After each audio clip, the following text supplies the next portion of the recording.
భాగంలో నుండి కొద్ది నిమిషాలు దేవుని వాక్యాన్ని ధ్యానము చేయడానికి ఆశపడదాం. నిర్గమకాండములో నుండి 20వ అధ్యాయములో 21వ వచనాన్ని మన మధ్యలో ఉన్న యవ్వన బిడ్డ విద్యా ప్రకాశం చదివినిపిస్తాడు. నిర్గమకాండము 20వ అధ్యాయము 12వ వచనం. 20వ అధ్యాయము 12వ వచనం. నీ దేవుడైన యెహోవా నీకు అనుగ్రహించిన దేశములో నీకు దీర్ఘాయుష్మంతున్నట్లు నీ తండ్రిని తల్లిని సన్మానించును. ఈ వాక్యం ఎంత పర్యంతం. దీర్ఘాయుష్మంతుడగునట్లు నీ తండ్రిని నీ తల్లిని సన్మానించుము. ప్రియులారా, ఈరోజు ప్రపంచమంతా కూడా మదర్స్ డే జరుపుకుంటూ ఉన్నాయి. మదర్స్ డే అంటే తల్లుల రోజు, మాతృ దినోత్సవం, తల్లుల దినోత్సవం, అమ్మల దినోత్సవం అని ఒక ప్రత్యేకమైన కార్యక్రమాన్ని ప్రపంచమంతా నిర్వహించుకుంటూ ఉన్నాయి. అయితే ఈ మాతృ దినోత్సవం రోజున అంటే తల్లుల రోజున, తల్లుల దినోత్సవం రోజున ఆ తల్లుల గురించి కొద్ది నిమిషాలు మనము ధ్యానము చేయవలసిన వారిగా ఉన్నాం. ఎందుచేత తల్లుల గురించి మనము ఆలోచించాలి, ఎందుచేత మనము ఆ అమ్మల గురించి పరిశీలన చేసుకోవాలి. అసలు ఈ అమ్మల రోజు లేదా తల్లుల రోజు లేదా ఈ మదర్స్ డే అనేది ఎందుకు చేస్తున్నారు? ప్రియులారా, గమనించండి. ఇది ఏదో ఒక ఆచారంగా కాకుండా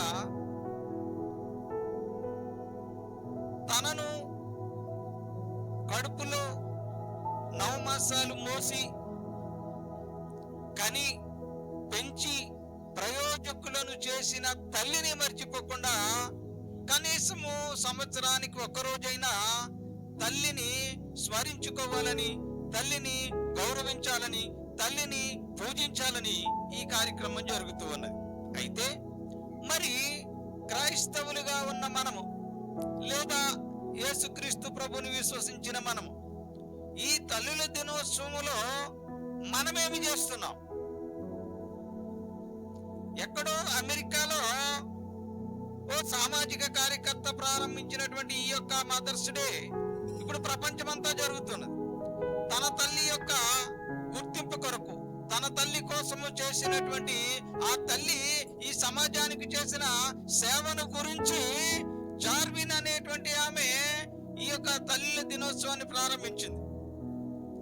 చివరికి అమెరికా అధ్యక్షుడు సైతం అమెరికా సర్వసభ్య సమావేశంలో దీనిని తీర్మానించి ప్రతి సంవత్సరము మే నెల 2వ ఆదివారము మదర్స్ డే జరపాలని తీర్మానించారు. మరి ఎందుకు ఈ మదర్స్ డే జరుపుతూ ఉన్నారు? ఎందుకు జరపాలి? ఇదేమన్నా పండగ? ఇదేమన్నా ఒక ఆచార వ్యవహారమా? ఏమీ కాదు. కాకపోతే నిన్ను కనినటువంటి తల్లిని జ్ఞాపకము చేసుకోవటానికి, నిన్ను ఈ భూమి మీదకి తీసుకొచ్చినటువంటి తల్లి పడిన శ్రమను నీవు గుర్తుంచుకోవడానికి ఈ రోజు ఏర్పాటు చేశారు. మరి యేసుక్రీస్తు ప్రభు కూడా తల్లిని మర్చిపోలేదు. మనం అనేక పర్యాయాలు చూస్తూ ఉన్నాం. యోహాను సువార్త 19వ అధ్యాయంలో 26, 27 వచనాల్లో చూసినప్పుడు ఆయన చనిపోతూ కూడా తల్లికి ఒక సంరక్షణ కావాలని, వృద్ధాప్యంలోకి వెళ్ళేటువంటి తల్లిని చూసేవారు ఉండాలని, అయ్యో నన్ను మోసింది కదా, నన్ను కనినది కదా, మరి అలాంటి తల్లిని వదిలేసి వెళ్ళిపోతున్నాను కదా, ఆమె పరిస్థితి ఏమిటని ఆలోచించి ఆయన తల్లి బాధ్యతను ప్రియమైన శిష్యుడికి అప్పగించాడు. వెళ్ళిపోవచ్చు కదా, చనిపోతూ ఆయన దారి ఆయన చూసుకుని వెళ్ళిపోవచ్చు కదా. మరి ఎందుకు ఆయన తల్లి బాధ్యతను మరిచిపోలేదు? తల్లి సంరక్షణను గుర్తు చేసుకున్నాడు. మరి ఈ లోకంలో ఉన్నటువంటి కూతుళ్ళు, కొడుకులు తల్లిని జ్ఞాపకం చేసుకుంటున్నారా అనే విషయాలను మనము ఆలోచన చేయాలి. ప్రియమైన సంగమా, ప్రియమైన విశ్వాసులారా, పరిశీలన చేద్దాం. ఈ లోకంలో అంటే ఇప్పుడు ఈ యొక్క సమాజంలో తల్లుల పరిస్థితి ఎలాగున్నది అని ఆలోచన చేయాలి. ఎందుచేతనంటే ప్రభుత్వం ఒక లెక్కలు కట్టినప్పుడు 1000 మంది గర్భిణీ స్త్రీలలో 67 మంది చనిపోతున్నారు కనలేక, బిడ్డలను కనలేక. ఈ తల్లుల పరిస్థితి ఏమిటి అని అంటే, సహజంగా మనిషి శరీరము ఏదైనా దెబ్బ తగిలినప్పుడు, ఏదైనా బాధ కలిగినప్పుడు అది 45 డెల్ అంటే యూనిట్లు బాధను మాత్రమే శరీరము మొత్తము భరిస్తుంది. 45 యూనిట్లు ఆ బాధని కొలవటానికి. ఇప్పుడు మనము ద్రవ పదార్థం కొలిచేటప్పుడు ఏం చేస్తామంటే లీటర్లు అంటాం, అదే ఘన పదార్థాన్ని కొలిచేటప్పుడు కేజీలు అంటూ ఉంటాం. అట్టి రీతిగా ఈ యొక్క బాధను కొలవటానికి డెల్ అనేటువంటి ఒక పదాన్ని వాడుతూ అది 45 డెల్ వరకు శరీరము బాధను భరిస్తుంది. అమ్మ వినాలి మీరు.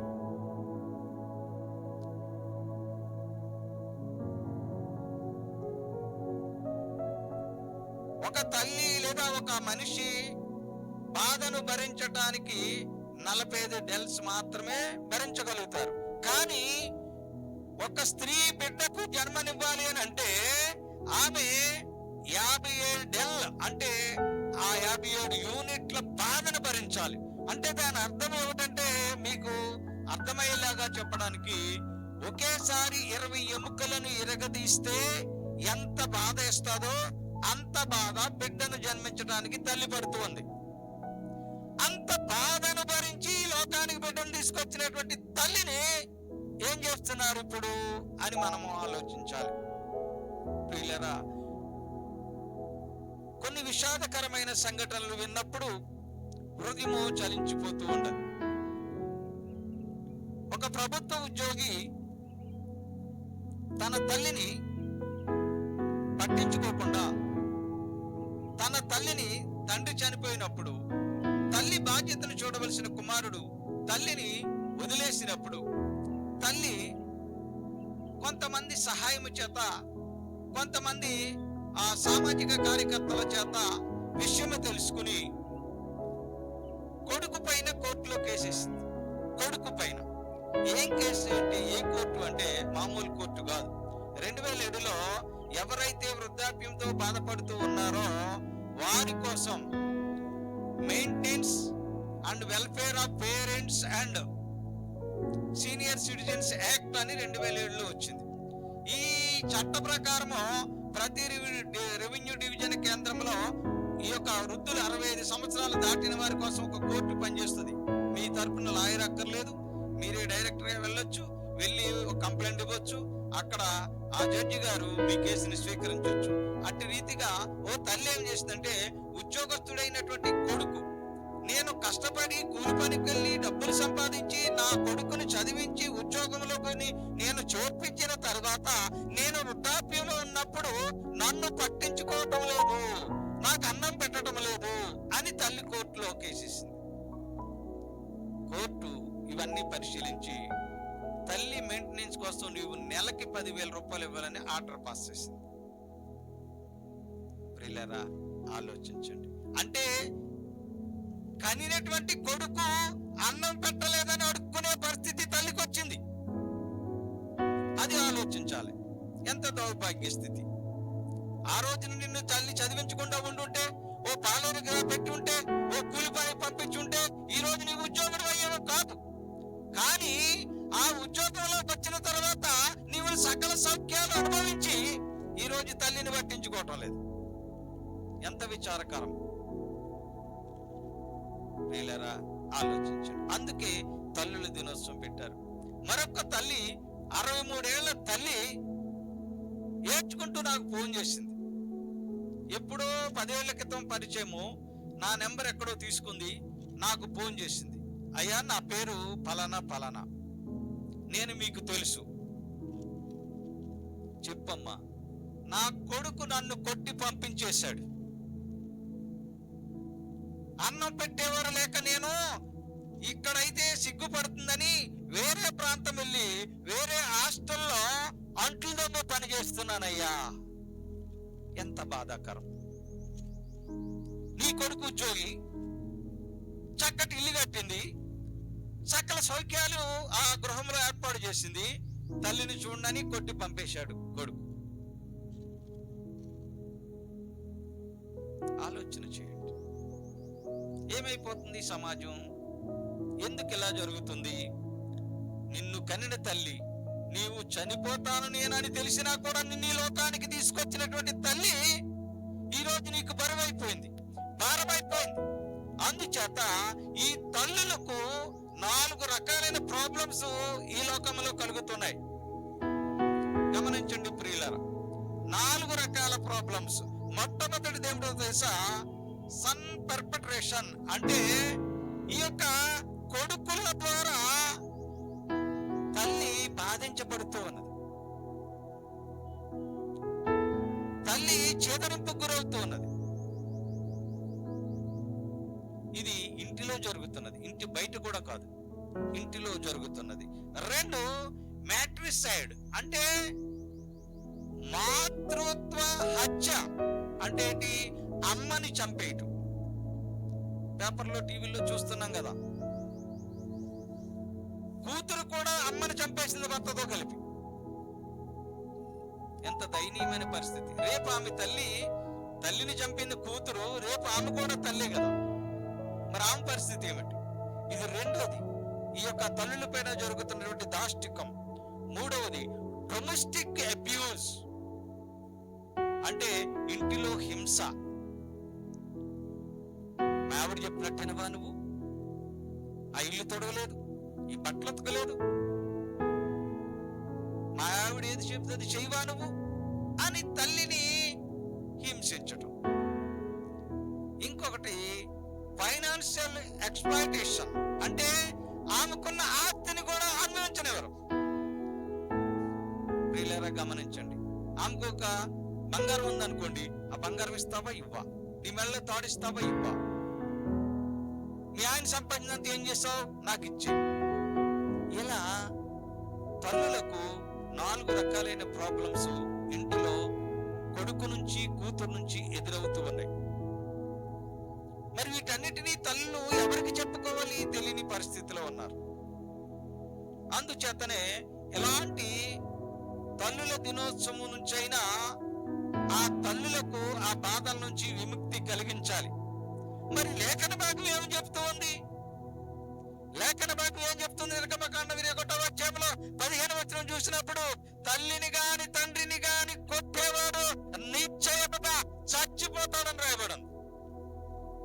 కానీ తల్లిని, తన తండ్రినైనను తల్లినైనను కొట్టువాడు నిశ్చయముగా మరణ శిక్ష పొందును. మరికొందరు అడుగు ముందేసి తల్లిని బూతులు తిడతారండి. ఆ బూతులు తిట్టితే ఆ బూతులు వినలేక తల్లి, ఎందుకు నేను బతుకున్నాను, నేను ఇంకా బతుకుంటూ ఏంటి ఉపయోగమని ఏడ్చిన తల్లులు ఎంతమంది ఉన్నారు? కొడుకులు తిట్టిన బూతుల వల్ల. ప్రియమైన సంగమా, ఆలోచన చేయండి, తల్లుల పరిస్థితి ఎలా దిగజారిపోతున్నది రోజు రోజుకి.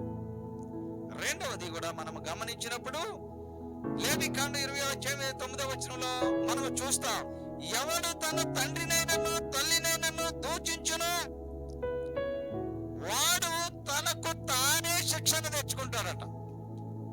తల్లిని తండ్రిని ఎవడైతే దూషిస్తాడో వాడు వాని మీదకి వాడే శిక్షణ తెచ్చుకుంటాడట.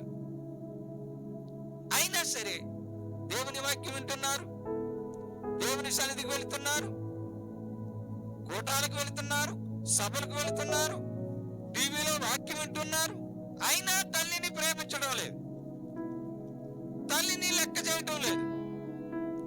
ఈ అత్తగారు రేపు కూడా కోడలుంది, అత్తగారిని హింసలు పెడుతుంది, మరి కోడలు రేపు అత్తగారు అవదా? ఆమె పరిస్థితి ఏమిటి? ప్రియులారా గమనించండి, 2 విషయాన్ని మనము చూసాం. 3వది కూడా చూడండి, సామెతల గ్రంథం 20వ అధ్యాయం 20వ వచనంలో చూసినప్పుడు, ఎవరైతే తల్లిని దూషిస్తారు, ఎవరైతే తల్లిని తండ్రినైనను తల్లినైనను దూషించువాని దీపము కారు చీకటిలో ఆరిపోతుంది. ఇది గమనించడం లేదు. ఏం పర్వాలే, మేము ఉద్యోగాల్లో ఉన్నాము కదా, మేము ఆస్తులు సంపాదించాము కదా, మేము ఐశ్వర్యంలో ఉన్నాము కదా, మేము బలములో ఉన్నాం కదా, మేము ఎవరిని లెక్క చెయ్యము కదా అని విర్రవీగి ఎవరైతే బ్రతుకుతారో వారికి దేవుని వాక్యం హెచ్చరిక చేస్తుంది. తల్లినైనను తండ్రినైనను దూషించేవాని దీపము ఎక్కడ ఆరిపోద్ది? కారు చీకటిలో ఆగిపోద్ది.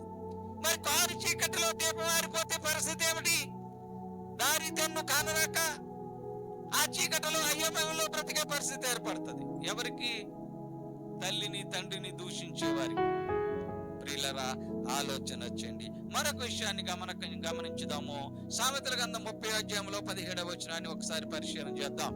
సామెతల గ్రంథం 30వ అధ్యాయం 17వ వచనం. తండ్రిని అపహసించి తల్లి మాట విననొల్లని వాని కన్ను లోయ కాకులు పీక్కును. పక్షిరాజు పిల్లలు దానిని తినును. దేన్ని తింటాయి? తల్లి మాట వినకుండా తల్లిని తండ్రిని దూషిస్తూ ఇష్టానుసారంగా బ్రతికేవాని కన్నులు కాకులు పీకేస్తాయంట. ఆ పీకిన ఆ కళ్ళును ఎవరు తింటాయంట? పక్షిరాజు పిల్లలు దానిని తినును. ప్రియులరా, ఆలోచన చేయండి. అసలు ఈ తల్లి ప్రేమను గమనించలేని దౌర్భాగ్య స్థితిలో బిడ్డలు ఎందుకు మారిపోతున్నారు అనే విషయాన్ని కూడా పరిశీలన చేయాలి. అంటే ఎందుకు వారికి కన్ను మిన్ను కానకుండా ప్రవర్తిస్తున్నారు? ఒకవేళ తల్లి నీవు పుట్టినప్పుడు నీవు అంగవైకల్యంతో పుట్టావు కదా అని పేక పిసికి చంపేయచ్చు. అయ్యో నీ కళ్ళు కనపడతలేదు, ఎందుకు నాకు ఈ కొడుకు, ఎందుకు నాకు ఈ కూతురు అని ఏ ఒడ్ల గింజో నీ గొంతులో వేయొచ్చు. అయ్యో కాళ్ళు లేకుండా పుట్టాడు ఈ బిడ్డ, నేను ఎందుకు భరించాలి అని తల్లి ఆ పాలలో ఏదన్నా విషయం కలిపి నీకు ఇవ్వచ్చు. నువ్వు మానసిక వికలాంగుడిగా పుట్టినప్పుడు అయ్యో ఎంతకాలం ఇన్ని సాకాలి అని తల్లి నిన్ను ఏ నూతిలోనో గోతిలోనో పాడవచ్చు. కానీ అలా చేయలేదు తల్లి. కారణం ఏమిటి? తల్లి ప్రేమ అలాంటిది. మరి అలాంటి తల్లిని నీవు ఎలా చూస్తున్నావు? ప్రియ సహోదరి సహోదరుడా, నీ తల్లిని నీవు ఎలా చూస్తున్నావు? తల్లిని సాకలేక, తల్లిని చూడలేక, తల్లికి అన్నం పెట్టలేక, తల్లికి బట్టలు ఇవ్వలేక తీసుకెళ్లి వృద్ధాశ్రమంలో పాడేస్తున్నావు. ఇది ఎంతవరకు సమంజసం? దేవుని వాక్యము హెచ్చరిక చేస్తూ ఉన్నది. చూడండి, యోహాను సువార్త 16వ అధ్యాయం 21వ వచనం ఒకసారి చదువుదాం. యోహాను సువార్త 16వ అధ్యాయము 21వ వచనాన్ని ఒకసారి పరిశీలన గట్టిగా చదువు, మైక్లో చదువు. స్త్రీ ప్రసవించినప్పుడు ఆమె గడియ వచ్చెను కనుక ఆమె వేదన పడును. అయితే శిశువు పుట్టగానే ఈ లోకమందు పుట్టెనని సంతోషము చేత ఆమె ఆ వేదన మర్చిపోతుందట. జ్ఞాపకం చేసుకున్నది. ఏ వేదన? ప్రసవ వేదన మర్చిపోతుందండి. బిడ్డని కనడానికి తల్లి పడే ప్రసవ వేదన వర్ణించడం ఎవరి వల్ల అవుతుంది? అలాంటి తల్లి కష్టానికి వచ్చి ప్రాణాలకు తెగించి ఈ భూమి మీదకి నిన్ను తీసుకొచ్చేటప్పుడు పడిన వేదనంతా కూడా నీవు పుట్టగానే మర్చిపోయి సంతోషం, అయ్యో నాకు కొడుకు పుట్టాడు, అయ్యో నాకు కూతురు పుట్టాడు, ఏదా సంతోషం, ఏదా ఆనందం, వృద్ధాప్యంలోకి రాగానే వదిలేయటమా? మరొక తల్లి కేసు మీకు గతంలో తెలియపరిచాను. ఓ తల్లి మంచం మీద పడిపోయి అక్కడ బాస్కెట్ కూడా మంచం మీదే వెళ్తుందని కూతురు ఉద్యోగంలో ఉండే కూతురు తల్లిని వదిలిపోయింది. అయ్యో వాసన వచ్చేస్తుంది అమ్మ దగ్గరని. మరి చిన్నప్పుడు నీవు పుట్టినప్పుడు నీవు ఆ యొక్క లెట్రిన్కి వెళ్ళినప్పుడు అప్పుడు వాసన రాలేదా? అప్పుడు నీ తల్లిని కడగలేదా? ఆమె పక్కలో నువ్వు లెట్రిన్కి కూర్చున్నప్పుడు ఆ వాసన భరించింది కదా. మరి ఇప్పుడు నాకెందుకు ఈ వాసన రొచ్చుకొచ్చేస్తుంది అమ్మ దగ్గర వెళ్ళిపోయింది కూతురు. మరి రేపు నీ కూతురు కూడా అలాగే చేస్తుంది. మనం ఏది విత్తుతామో అదే పంట కోస్తాం. ప్రియులారా, ఆలోచన చేయండి. నిన్ను కనినప్పుడు నీ తల్లి ఎంత సంతోషించిందో బాధనంతా మర్చిపోయింది. బాధనంతా కూడా మర్చిపోయి నీ కొరకు ఎన్ని శ్రమలు అనుభవించింది. ఒకవేళ నీ తండ్రి తాగుబోతైతే వచ్చి నిన్ను కొడుతూ, తల్లిని కొడుతూ ఉంటే, ఆ బిడ్డను కొడుతుంటే ఆ అక్కను చేర్చుకుని ఆ దెబ్బను భరించిందేమో. కానీ నీవేం చేస్తున్నప్పుడు తల్లి భారం అయిపోయిందని గెంటేస్తున్నావు. తల్లి బ్రతికుండగానే శ్మశానంలో తీసుకెళ్లి పాడేస్తున్నారు. తల్లి తాగటానికి డబ్బులు ఇవ్వలేదని కత్తితో కసా కసా కసా నరికిన సంఘటన మనమే చూసాం మన పక్కన. ఎలా నరికాడు అని అంటే, ఆడు ఎంత కసిగా నరికాడంటే అది చెప్పటానికి కూడా వర్ణించలేకుండా. తల్లిని అలా నరికాడు అంటే వాడు ఎంతో దుర్మార్గుడు. ప్రియులారా, గమనించండి. అంటే ఇప్పుడు ఈ తల్లి ఎన్ని శ్రమలు అనుభవించినా కూడా, ఎన్ని బాధలు భరించి కూడా నీ కొరకు, నీ సంతోషం కొరకు, నీ బిడ్డల కొరకు ఆమె ఇప్పటికీ తప్పిస్తూనే ఉంటది. ఎంత వృద్ధాప్యంలో ఉన్నప్పటికీ కూడా, ఎంత నడవలేనప్పటికీ కూడా నీ కొడుకు బిడ్డల్ని, కూతురు బిడ్డల్ని సాకటానికే తల్లి చూస్తుంది. కానీ తల్లిని చూడటానికి కొడుకులు ఇష్టపడటంలే, తల్లిని చూడటానికి కూతుళ్ళు ఇష్టపడటంలే. అంత చేదైపోయింది అమ్మ. గమనించండి ప్రియ తల్లిలో, బిడ్డలను ఎలా పెంచాలి? చిన్నప్పుడే బిడ్డలను క్రమశిక్షణలో పెంచాలి. అంటే ఇది తప్పు, ఇది ఒప్పు అని చిన్నప్పటి నుంచే నేర్పకపోతే పెద్దయిన తర్వాత నిన్ను అలా చూస్తున్నాడు కొడుకు, నిన్ను అలా చూస్తుంది కూతురు. కావున ప్రియమైన సంగమా, ప్రియమైన విశ్వాసులారా, ఆలోచన చేయండి. ఇప్పుడైనా ఇకనైనా కూడా బిడ్డలు తల్లిలను ఎలా చూసుకోవాలో వాక్యంలో రాయబడి ఉన్నది. ఒకవేళ ఇప్పటి వరకు తల్లిని దూషిస్తున్నావేమో, దోషిస్తున్నావేమో, తిడుతున్నావేమో, కొడుతున్నావేమో, తల్లిని చూడాలంటే అసలు రావటం లేదేమో, నువ్వు తల్లి ఇంటికి వెళితే ఏమైనా డబ్బులు అడుగుతావేమో, దూరం వెళ్ళిపోతున్నావేమో. గమనించుకో ప్రియ సహోదరుడా, ఇది నీ మీదకి శాపముగా రాబోతూ ఉన్నది. కారు చీకటిలో నీ దీపం మారిపోతుంది. ఇక అప్పుడు నీకు దారి తెన్ను కనపడదు. కావున ఈ యొక్క బిడ్డలు, అమ్మకు పుట్టిన బిడ్డలు ఎలా ఉండాలో వాక్యంలో రాయబడి ఉన్నది. ప్రియులరా, ఆ విషయాలను మనము గమనిక చేద్దాం. ఎఫెసీ పత్రిక 6వ అధ్యాయము 1-3 వచనాలు చూద్దాం. ఎలా ఉండాలి బిడ్డలు? ఇప్పుడు ఈ యొక్క మదర్స్ డే రోజు నుంచి అయినా వాళ్ళు ఎలా ఉండాలో రాయబడింది. చదవండి. పిల్లలారా, ప్రభువునందు మీ తల్లిదండ్రులకు విధేయులై ఉండుడి. ఇది ధర్మం అండి, ఏదో మొక్కుబడిగా కాదు. ఇది ధర్మం. నిన్ను కన్నందుకు, నిన్ను పెంచినందుకు, నిన్ను పోషించినందుకు, నిన్ను ప్రయోజకుని చేసినందుకు నీవు తల్లిదండ్రులకు ఎలాగుండాలట? విధేయులుగా ఉండాలి. తల్లిని పీక పట్టుకుని గింటేసేవాడు ఒకడు, తండ్రిని కర్ర పట్టుకుని ఎత్తి బదలగొట్టేవాడు ఒకడు, తల్లిని బూతులు తిట్టేవాడు ఒకడు. ఎందుకు ఇలా తయారవుతున్నారు అని అంటే భయం లేదు, భక్తి లేదు.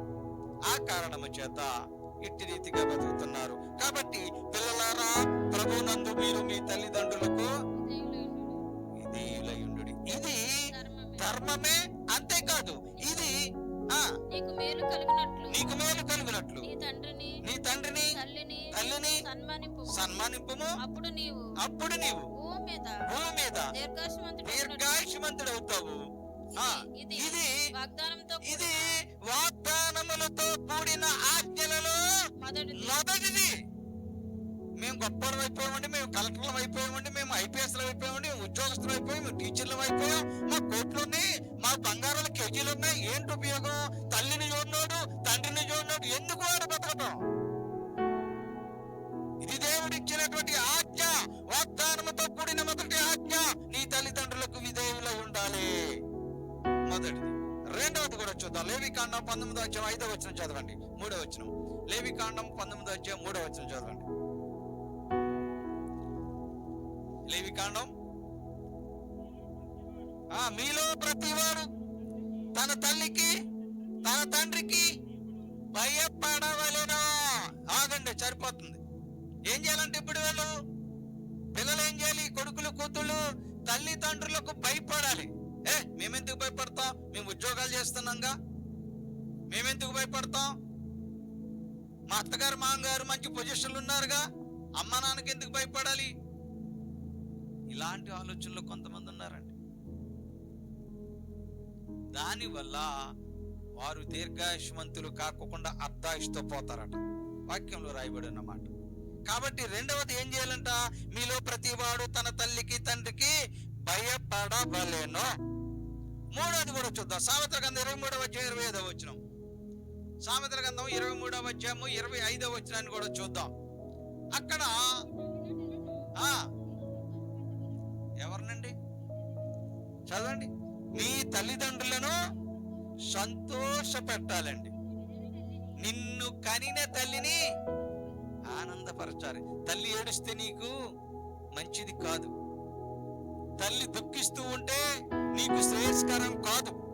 కాబట్టి నీ తల్లిని నీవు ఆనందింపజేయాలి.